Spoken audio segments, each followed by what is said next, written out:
ನನ್ನ ಮೇಲಾಧಿಕಾರಿಗಳು ಮತ್ತು ಸನ್ಮಾನ್ಯ ಮುಖ್ಯಮಂತ್ರಿಗಳು ಮತ್ತು ಸನ್ಮಾನ್ಯ ಗೃಹ ಸಚಿವರು ಕೂಡ ನಮ್ಮ ಜೊತೆಗೆ ಮಾತಾಡಿದರು. ಸ್ನೇಹಿತರ ನಮಸ್ಕಾರ. CM ಸಿದ್ದರಾಮಯ್ಯನವರ ಕೆಲವು ನಡವಳಿಕೆಗಳ ಬಗ್ಗೆ ಸಾರ್ವಜನಿಕರೇ ಬಹಿರಂಗವಾಗಿ ಟೀಕೆ ಮಾಡಿದ್ದು ಉಂಟು. ದಯವಿಟ್ಟು ನಿಮ್ಮ ವರ್ತನೆ ತಿದ್ದುಕೊಳ್ಳಿ, ನಿಮ್ಮ ದರ್ಪ ಅಹಂಕಾರವನ್ನು ಬಿಡಿ. ಬೇರೆ ಬೇರೆ ಇಲಾಖೆಯ ಅನೇಕ ಹಿರಿಯ ಅಧಿಕಾರಿಗಳ ಮೇಲೆ ನಿಮ್ಮ ಅಧಿಕಾರದ ಮದದಲ್ಲಿ ಅವ್ರನ್ನ ಕೀಳ ಕಾಣಬೇಡಿ ಅಂತ ವಿರೋಧಿಸಿದ್ದು ಉಂಟು. ಅಂಥ ಅನೇಕ ಉದಾಹರಣೆಗಳ ವಿರುದ್ಧ ಕಾಂಗ್ರೆಸ್ ಸ್ವಪಕ್ಷದಲ್ಲೇ ಅಸಮಾಧಾನವಂತರೂ ಕೂಡ ಇದ್ದೇ ಇದೆ. ಇದೀಗ ರಾಜೀನಾಮೆಗೆ ಮುಂದಾಗಿದ್ದಂಥ ASP ನಾರಾಯಣ ಭರಮನಿ ಅವರ ಭಾವುಕ ನುಡಿಗಳು ಎಲ್ಲರ ಚರ್ಚೆಗೆ ಕಾರಣವಾಗ್ತಾ ಇದೆ. ಸ್ನೇಹಿತರೆ, ಅವರ ರಾಜೀನಾಮೆ ಪತ್ರವನ್ನೊಮ್ಮೆ ನೀವೇನಾದರೂ ಓದಿಬಿಟ್ರೆ ಖಂಡಿತ ಹಿರಿಯ ಪೊಲೀಸ್ ಅಧಿಕಾರಿಗೆ ಅದೆಷ್ಟು ಮನಸ್ಸಿಗೆ ನೋವಾಗಿರಬೇಕು ಅನಿಸುತ್ತೆ. ಅವರ ಒಂದೊಂದು ಮಾತುಗಳಲ್ಲೂ ಅವರ ಕರ್ತವ್ಯ ನಿಷ್ಠೆ ಹೇಗಿತ್ತು ಅನ್ನೋದನ್ನು ಸ್ಪಷ್ಟಪಡಿಸ್ತಾ ಇದೆ. ಅವರ ಸರ್ವಿಸ್ ಕರಿಯರ್ನೂ ಕಡೆಗಣಿಸಿ ದೊಡ್ಡ ವೇದಿಕೆಗಳಲ್ಲಿ ಕಿಂಚಿತ್ತೂ ಮಾನವೀಯತೆ ಇಲ್ಲದಂತೆ ಅವಮಾನಿಸುವ ನಮ್ಮ ನಾಯಕರ ರೀತಿ ರಿವಾಜುಗಳು ಅದು ಯಾವಾಗ ಬದಲಾಗುತ್ತೋ ಗೊತ್ತಿಲ್ಲ. ಸ್ನೇಹಿತರೆ, ಇದೀಗ ASP ನಾರಾಯಣ ಭರಮನಿ ಅವರ ರಾಜೀನಾಮೆ ಪತ್ರ ವೈರಲ್ ಆಗ್ತಾ ಇದೆ. ಅದರಲ್ಲಿ ಅವರಿಗಾದಂಥ ಅವಮಾನವನ್ನು ಎಳೆ ಎಳೆಯಾಗಿ ವಿವರಿಸಲಾಗಿದೆ. CM ಸಿದ್ದರಾಮಯ್ಯ ಅವ್ರನ್ನ ಪರೋಕ್ಷವಾಗಿ ತಿವಿಯೋ ಕೆಲಸವನ್ನು ಕೂಡ ಮಾಡಲಾಗಿದೆ. ಇನ್ನಾದರೂ ಬುದ್ಧಿ ಕಲಿಯಿರಿ ಅಂತ ನೀತಿ ಪಾಠ ಕೂಡ ನೀಡಲಾಗಿದೆ. ಸ್ನೇಹಿತರೆ, ನಾರಾಯಣ ಭರಮನಿ ಮಾಧ್ಯಮಗಳಿಗೆ ಫಸ್ಟ್ ರಿಯಾಕ್ಷನ್ ಕೂಡ ನೀಡಿದ್ದು. ಈ ಕುರಿತಾಗಿ ಒಂದಿಷ್ಟು ಡೀಟೇಲ್ಸ್ ಇಲ್ಲಿದೆ. ನಾನು ನಿಮ್ಮ ರಾಕೇಶ್ ಶಾರುಂಡಿ. ಈ ವಿಡಿಯೋನ ಕಂಪ್ಲೀಟಾಗಿ ನೋಡ್ತಾ ಹೋಗಿ. ಸ್ನೇಹಿತರೆ, ಬೆಳಗಾವಿ ಕಾಂಗ್ರೆಸ್ ಪ್ರತಿಭಟನಾ ಸಭೆಯಲ್ಲಿ CM ಸಿದ್ದರಾಮಯ್ಯ ಸಿಟ್ಟಿಗೆ ಗುರಿಯಾಗಿದ್ದಂಥವರು ಧಾರವಾಡದ ASP ನಾರಾಯಣ ಭರಮನಿ ಅವರು. ಆ ಸಿಟ್ಟಿಗೆ ಅರ್ಥನೂ ಇಲ್ಲ ಬಿಡಿ. ಆದರೆ CM ಸಿದ್ದರಾಮಯ್ಯನವರು ವೇದಿಕೆ ಮೇಲೆ ಹಿರಿಯ ಪೊಲೀಸ್ ಅಧಿಕಾರಿಗೆ ಕೈ ಎತ್ತಿದ್ದು ಸಾಕಷ್ಟು ವಿವಾದಕ್ಕೆ ಕಾರಣವಾಗಿತ್ತು. CM ಈ ರೀತಿಯ ವರ್ತನೆ ಇದೇ ಮೊದಲೇನಲ್ಲ, ನಿಮ್ಗೆ ಗೊತ್ತಿರೋ ಹಾಗೆ. ಯಾಕಂದರೆ ಪ್ರಾಮಾಣಿಕ DC ಕೂಡ ಇಲ್ಲ ಕುಂತಿದೆಯಾ ಎದ್ದೋಗು ಅಂತ ಏಕವಚನದಲ್ಲೇ ಅಂದವರು ಕೂಡ ಇವರೇ. ರಾಜ್ಯದ ಉನ್ನತ ಹುದ್ದೆಯಲ್ಲಿರ್ತಕ್ಕಂಥ CM ಬೆಳಗಾವಿ ಕಾಂಗ್ರೆಸ್ ಪ್ರತಿಭಟನಾ ಸಭೆಯಲ್ಲಿ ಹಿರಿಯ ಪೊಲೀಸ್ ಅಧಿಕಾರಿಯೊಬ್ಬರನ್ನ ವೇದಿಕೆ ಕರೆದು ಹೊಡಿಲಿಕ್ಕೂ ಕೂಡ ಕೈ ಎತ್ತಿದ್ದು ಎಷ್ಟು ಸರಿ ಅನ್ನೋದೇ ಇವತ್ತು ಆ ಪೊಲೀಸ್ ಅಧಿಕಾರಿ ಮನನೊಂದುಬಿಟ್ಟು ಸ್ವಯಂ ಘೋಷಿತ ರಾಜೀನಾಮೆಗೆ ಮುಂದಾಗಿರ್ತಕ್ಕಂಥ ಪ್ರಕರಣ ಕೂಡ ನಡೆದು ಹೋಗ್ಬಿಡ್ತು. BJP ಕಾರ್ಯಕರ್ತರು ಆ ಸಭೆಯಲ್ಲಿ ಪ್ರತಿಭಟನೆ ನಡೆಸಿದ್ರು ಅನ್ನೋ ಕಾರಣಕ್ಕೆ ಇಲ್ಲಿನ SP ಯಾರು ಅಂತ ಕರೆದುಬಿಟ್ಟು ವೇದಿಕೆಯಲ್ಲೇ ಅವರಿಗೆ ಕೈ ಹತ್ತಲಿಕ್ಕೂ ಕೂಡ ಮುಂದಾಗಿಬಿಟ್ಟಿದ್ರು ನಮ್ಮ ಸಿದ್ದರಾಮಯ್ಯನವರು. ನೀನು ಯಾಕೆ ಇಲ್ಲಿದ್ದೀಯಾ ಹಾಗಾದರೆ ಅಂತ ಏಕವಚನದಲ್ಲೂ ಕೂಡ ಅವ್ರನ್ನ ಪ್ರಶ್ನೆ ಮಾಡಿದರು. ಹೀಗೆ ಸಮವಸ್ತ್ರದಲ್ಲಿದ್ದಂಥ ಅಧಿಕಾರಿಗೆ ಅಪಮಾನ ಮಾಡಿದ್ದು ಕೂಡ ಸಿಕ್ಕಾಪಟ್ಟೆ ಟೀಕೆಗೂ ಕೂಡ ಗುರಿಯಾಗಿತ್ತು. ಸ್ನೇಹಿತರೆ, ನಾರಾಯಣ್ V ಭರಮನಿಯವರು ಇದೀಗ ರಾಜೀನಾಮೆ ಪತ್ರ ಬರೆದಿದ್ದಾರೆ. ಅದರ ಸಂಕ್ಷಿಪ್ತ ವಿವರಗಳನ್ನು ಕೂಡ ಕೊಡ್ತಾ ಹೋಗ್ತೀನಿ. ಅದಕ್ಕೂ ಮುನ್ನ ನಾರಾಯಣ್ V ಭರಮನಿಯವರು ಎಂತಹ ವ್ಯಕ್ತಿ, ಅವರ ಟ್ರ್ಯಾಕ್ ರೆಕಾರ್ಡ್ ಹೇಗಿದೆ ಅನ್ನೋದನ್ನು ತಿಳ್ಕೋಬೇಕು. 1994ರ ಬ್ಯಾಚ್ನ ಪೊಲೀಸ್ ಅಧಿಕಾರಿ ಅವರು. ಬೆಳಗಾವಿ ಜಿಲ್ಲೆಯಲ್ಲಿ ಅವ್ರನ್ನ ಎನ್ಕೌಂಟರ್ ಸ್ಪೆಷಲಿಸ್ಟ್ ಅಂತಲೇ ಕರೀತಾರೆ. ಯಾಕೆಂದರೆ ಅಷ್ಟು ಹೆಸರು ಮಾಡಿದವರು. 2007ರಲ್ಲಿ ನಡೆದಂಥ ಕುಖ್ಯಾತ ರೌಡಿ ಪ್ರವೀಣ್ ಶಿಂತ್ರೆ ಎನ್ಕೌಂಟ್ರು ಕೂಡ ಅವರೇ ಮುನ್ನಡೆಸಿ ಮಾಡಿದಂಥವ್ರು.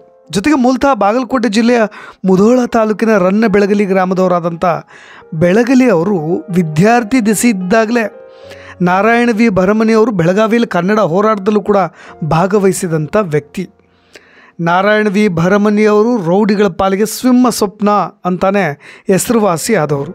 ಆದರೆ ಇಂತಹ ಅಧಿಕಾರಿಗಳ ವಿರುದ್ಧವೇ ಸಾರ್ವಜನಿಕವಾಗಿ ಬೃಹತ್ ವೇದಿಕೆಗಳಲ್ಲಿ ಅವಹೇಳನ ಮಾಡ್ತಕ್ಕಂಥ CM ಅವರ ಚಾಳಿಗೆ ಭರಮನಿಯವರು ಸಿಡಿದೆದ್ದು ಬಿಟ್ಟಿದ್ದಾರೆ. ಅವರ ಪತ್ರದಲ್ಲೇ ಎಲ್ಲವನ್ನೂ ಕೂಡ ಉತ್ತರ ಕೊಟ್ಟಿದ್ದಾರೆ. ಸಿದ್ದರಾಮಯ್ಯನವರೇ ಈ ಬಂಡವಾಳ ಬಿಟ್ಟು ರಾಜೀನಾಮೆ ಕೊಟ್ಟು ಗೌರವ ಉಳಿಸ್ಕೊಳ್ಳಿ ಅಂತ ಒಂದು ಕಡೆ ವಿರೋಧ ಪಕ್ಷದ ನಾಯಕರು ಕೂಡ ಹರಿಹಾಯ್ತಾ ಇದ್ದಾರೆ.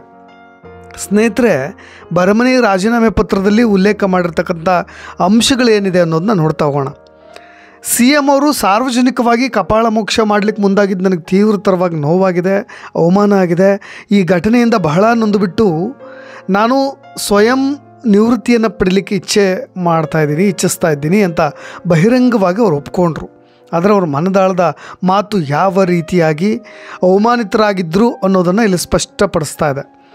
ಸಾರ್ವಜನಿಕವಾಗಿ ನಾನೇನೋ CM ಕಪಾಳ ಮೋಕ್ಷದಿಂದ ತಪ್ಪಿಸ್ಕೊಂಡೆ ಅವತ್ತು ವೇದಿಕೆಯಲ್ಲಿ, ಆದರೆ ಸಾರ್ವಜನಿಕವಾಗಿ ಆದಂಥ ಅವಮಾನದಿಂದಲ್ಲ. ಅದೇ ವೇದಿಕೆ ಮೇಲೆ ರಾಜ್ಯದ ಎಲ್ಲ ಕಡೆಯಿಂದ ರಾಜಕೀಯ ಮುಖಂಡರು, 10,000ಕ್ಕೂ ಹೆಚ್ಚು ಕಾಂಗ್ರೆಸ್ ಪಕ್ಷದ ಕಾರ್ಯಕರ್ತರು ಎಲ್ಲರೂ ಬಂದಿದ್ದರು.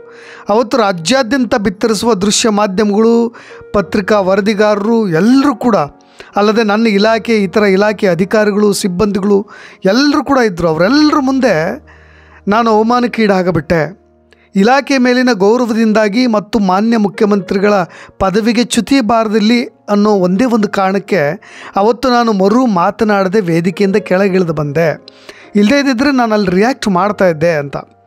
ಸ್ನೇಹಿತರೆ, ಅದ್ರ ಮುಂದುವರೆದು ಅವರು ಮಾತನಾಡ್ತಾ ಹೋಗ್ತಾರೆ. ಹೀಗೆ ಸಮವಸ್ತ್ರದಲ್ಲಿದ್ದಂಥ ನನಗೆ ಸಾರ್ವಜನಿಕವಾಗಿ ಅವಮಾನಿಸಿ ನನ್ನ ಮತ್ತು ನನ್ನ ಇಲಾಖೆಯ ಅಧಿಕಾರಿಗಳ ಆತ್ಮಸ್ಥೈರ್ಯವನ್ನು ಕುಗ್ಗಿಸಿದಂಥ ಮಾನ್ಯ ಮುಖ್ಯಮಂತ್ರಿಗಳ ವರ್ತನೆಯನ್ನು ಇಡೀ ರಾಜ್ಯದ ದೃಶ್ಯ ಮಾಧ್ಯಮಗಳಲ್ಲಿ, ವಿಷುವಲ್ ಮೀಡಿಯಾಗಳಲ್ಲಿ ಬಿತ್ತರಿಸಲಾಗಿತ್ತು.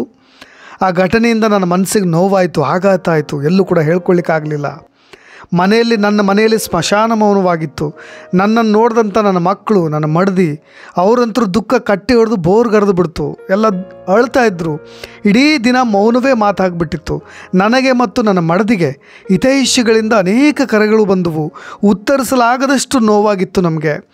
ಇದರಿಂದಾಗಿ ನಾನು ಮತ್ತು ನನ್ನ ಕುಟುಂಬ ಮನೋವ್ಯಾಕುಲತೆ, ಡಿಪ್ರೆಷನ್ಗೆ ಹೋಗಿದ್ದರಂತೆ. ನೋಡಿ, ಅವ್ರು ಹೇಳ್ತಾ ಹೋಗೋದು. ಇಷ್ಟಾದರೂ ಮಾನ್ಯ ಮುಖ್ಯಮಂತ್ರಿಗಳಾಗಲಿ, ಅವ್ರ ಪರವಾಗಿದ್ದಂಥ ಸರ್ಕಾರದ ಮಟ್ಟದ ಅಧಿಕಾರಿಗಳಾಗಲಿ ಕಿಂಚಿತ್ತು ಮಾನವೀಯತೆಯಿಂದ ನನ್ನನ್ನು ಕಾಣೋದಾಗಲಿ, ಸಾರಿ ಕೇಳೋದಾಗಲಿ ಅಥವಾ ಸಾಂತ್ವನಿಸುವ ಪ್ರಯತ್ನ ಕೂಡ ಮಾಡಲಿಲ್ಲ. ಅಲ್ಲದೆ ನನ್ನ ಸಹೋದ್ಯೋಗಿಗಳು ಕೂಡ ನನಗಾದಂಥ ಅವಮಾನವನ್ನು ಪ್ರತಿಭಟಿಸಿ ನನ್ನ ಪರವಾಗಿ ನಿಂತ್ಕೊಳ್ಳೋ ಕೆಲಸ ಮಾಡಲಿಲ್ಲ, ನೈತಿಕ ಬೆಂಬಲವನ್ನು ಕೂಡ ವ್ಯಕ್ತಪಡಿಸಲಿಲ್ಲ. ಇದರಿಂದಾಗಿ ನನಗೆ ಇನ್ನಷ್ಟು ಮಾನಸಿಕವಾಗಿ ವೇದನೆ ಆಯಿತು ಅಂತ. ಸ್ನೇಹಿತರೆ, ಅವ್ರ ಮಾತುಗಳನ್ನು ಕೇಳ್ತಾ ಇದ್ರೆ ಎಷ್ಟು ನೋವಾಗ್ಬಿಡುತ್ತೆ ನೋಡಿ. ಅದಾದ ಮೇಲೆ ಅವ್ರು ಹೇಳ್ತಾ ಹೋಗ್ತಾರೆ, ನನ್ನಷ್ಟಕ್ಕೆ ನಾನು ಧೈರ್ಯ ತುಂಬಿಕೊಂಡೆ, ಹೊರ ಬರಲಿಕ್ಕೆ ಕರ್ತವ್ಯಕ್ಕೆ ಹಾಜರಾದೆ.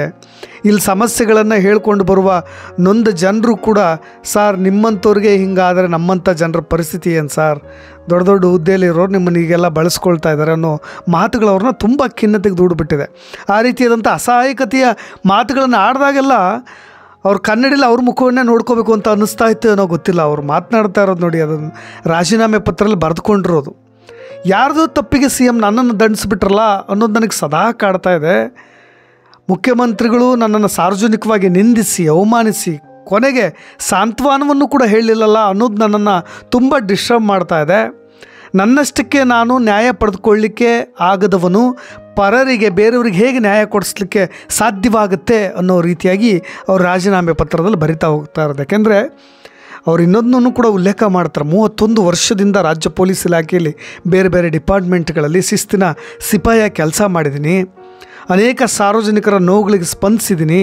ಗೌರವಕ್ಕೆ ಪಾತ್ರನಾಗಿ ಇಲಾಖೆಯಲ್ಲಿ ಹೆಮ್ಮೆಯಿಂದ ಕೆಲಸ ಮಾಡಿದ್ದೀನಿ.